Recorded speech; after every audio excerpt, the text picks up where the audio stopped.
একদম গজলের দিকে মন দিয়ে কানটা খাড়া করে এই গজলটা শুনে দেখেন, ইনশাআল্লাহ হয়তো এই গজল থেকে আমাদের জীবন পরিবর্তন হতে পারে। আমরা হয়তো আম্মা জান ফাতেমাকে অনুসরণ করতে পারি এই গজলের মাধ্যম থেকে। দেখেন, নবীর মেয়ে ফাতেমা আর আমার ঘরের ফাতেমা, এই দুই ফাতেমার মধ্যে পার্থক্য কি জানেন? এই দুই ফাতেমার মধ্যে পার্থক্য এমন কিছু নয়, নবীর মেয়ে ফাতেমা জান্নাতের রানী, আমার ঘরের ফাতেমারা জাহান্নামের রানী। কেন বলছি এটা? খুব ভালো করে মন দিয়ে শুনতে হবে। দেখেন, নবীর মেয়ে ফাতেমা সেও নারী, আমার ঘরের ফাতেমা সেও নারী। নবীর মেয়ে ফাতেমা যে খাদ্য খায়, আমার ঘরের ফাতেমারাও সে খাদ্য খায়। নবীর মেয়ে ফাতেমা সেও পর্দা করে, আমার ঘরের ফাতেমা সেও পর্দা করে। তাহলে নবীর মেয়ে ফাতেমা কেন জান্নাতের রানী হয়েছে জানেন? আমি ছন্দের মাধ্যমে শোনাবো, বেশি নয়, দুটো পার্থক্য বোঝাবো। একটা হলো পর্দা আর একটা হলো স্বামীর খিদমত। এই দুটো মা ফাতেমার মতন যে নারী করতে পারবে, সেই নারী মা ফাতেমা জান্নাতে নিয়ে যাবে, তিনি ওয়াদা করেছেন। খুব মনোযোগ দিয়ে শুনতে হবে যে মা ফাতেমা কেমন স্বামীর খিদমত করতো আর মা ফাতেমা কেমন পর্দা করতো। কবি ছন্দের মাধ্যমে লিখছে, যদি হতে চাও নারী জান্নাতি জান্নাতি,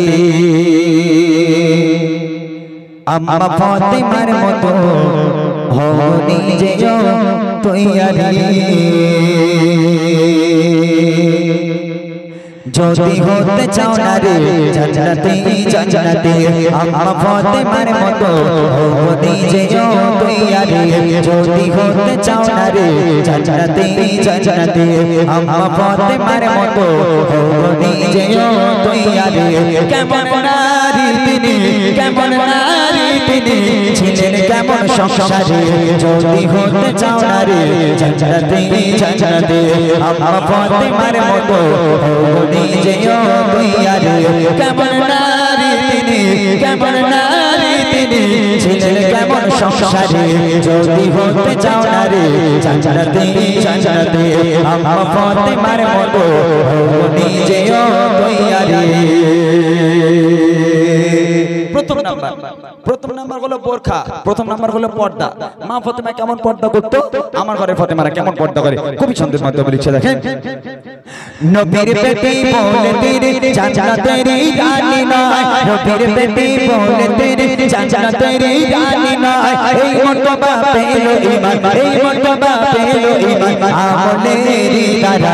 দেখতে কেমন ফাতেমা ছিল কেউ তো জানে না, দেখতে কেমন ফাতেমা ছিল কেউ তো জানে না।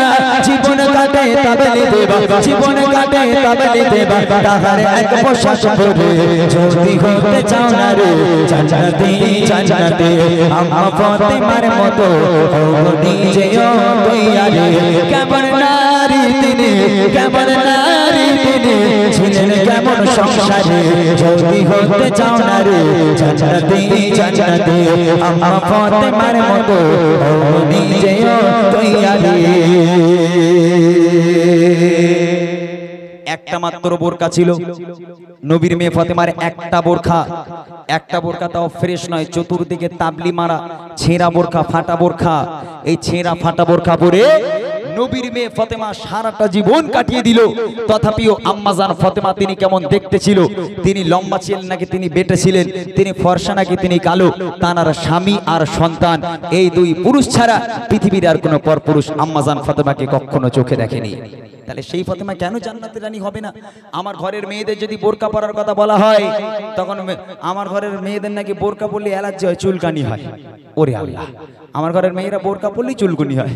হ্যাঁ, যেই বাপ বলবে মা তুমি স্কুলে যাচ্ছে যাও, কলেজে যাচ্ছে যাও, মা বোরকা পরে যেতে হবে, তখন মেয়ে বাপের কাছে তো পারবে না, তা মার কাছে করে তোমার স্বামীর একটু বোঝাতে পারো না, ও বুড়ো জানে কলেজে কি পরে যেতে হয়।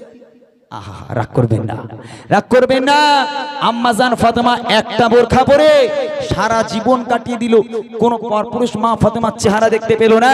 আর আমার ঘরের ফাতেমারা বোরকা পরে চুলকানি হয় বলে বোরকা পরে না, প্যালাজো পরে, কি সব পলজের মাথা জিন্সের প্যান্ট এসব পরে, ওই সব পরে যাবে কলেজে, বোরকা নাকি ওদের হালাচ্ছি। আহা, মা ফাতেমাকে দেখে শেখো, মা ফাতেমাকে অনুসরণ করে চলো। আম্মাজান ফাতেমার সঙ্গে তোমার হাসর নাসর হবে।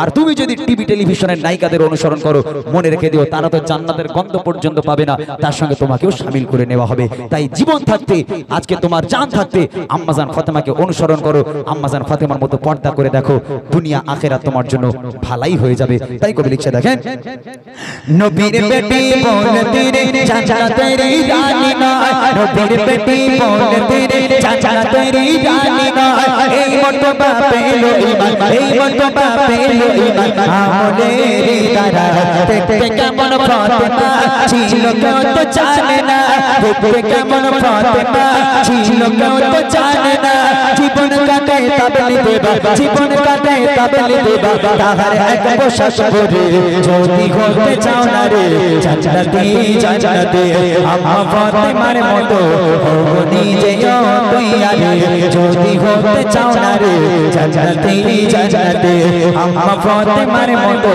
হও নিজেও তৈয়ারে, কেমন নারী তিনি, কেমন নারী তিনি, ছিলেন কেমন সংসারে, যদি হতে চাও না রে জান্নাতে জান্নাতে, আম্মা ফাতেমার মতো হও নিজেও তৈয়ারে। প্রথম নাম্বার গেল বোরখা, দ্বিতীয় নম্বর এবার আসে স্বামীর খিদমত।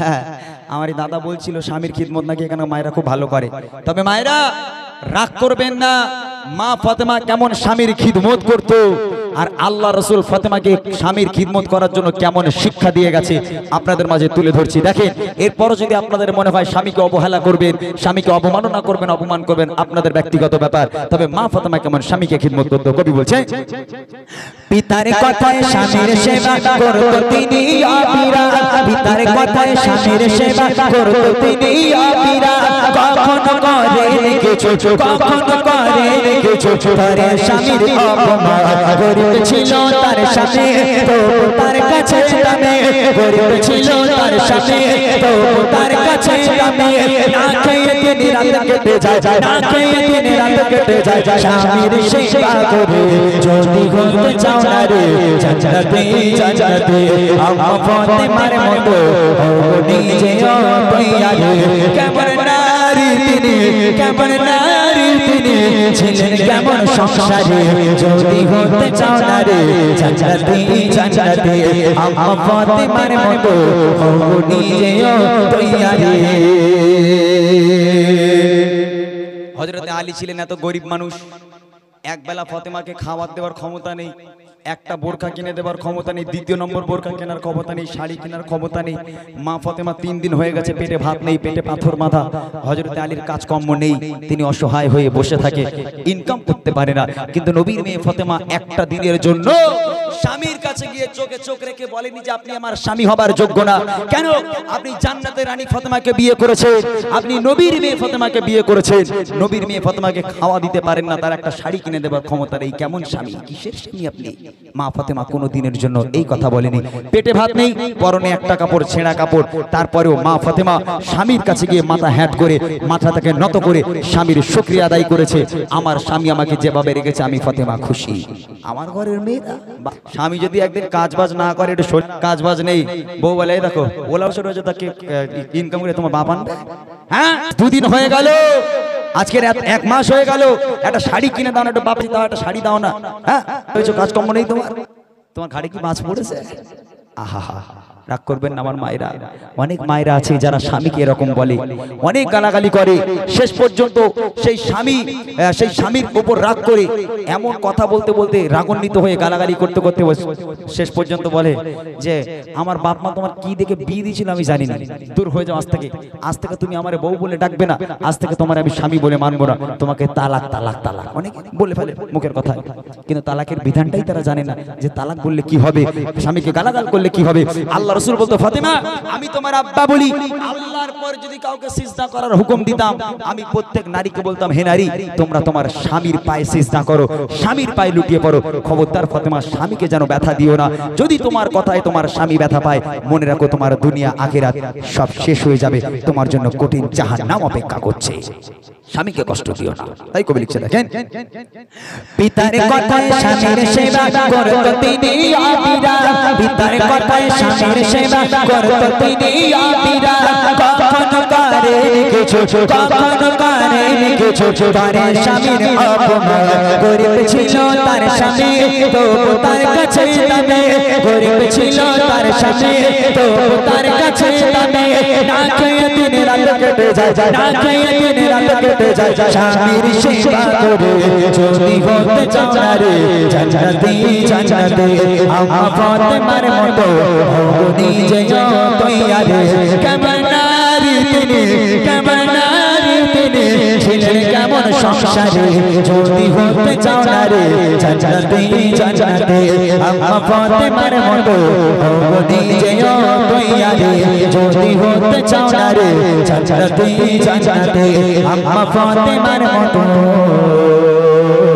হও নিজে তৈয়ারে।